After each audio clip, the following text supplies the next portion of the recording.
Well, I had parents who exposed me to the arts, but made it very clear that they weren't going to pay for me to paint.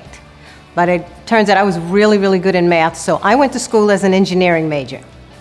But the majority of my free time was spent doing artwork for other students and helping all the art students do their homework assignments.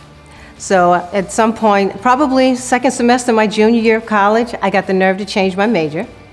My parents were not pleased at all because both of them were educators and working in public school system.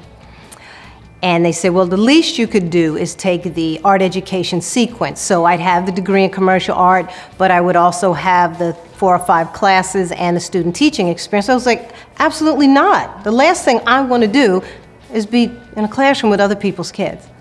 Well, I started using the money my parents sent me for my allowance. I was using it for art supplies. I would borrow a card, go to the art store, and every time I got my allowance, I would go buy a new art medium.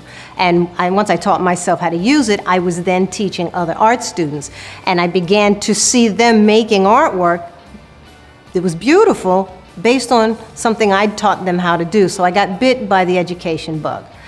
But I worked in advertising, and I was a little disappointed because there was very little opportunity to draw. There was a lot of photography, a lot of darkroom opportunities, paste up, layout.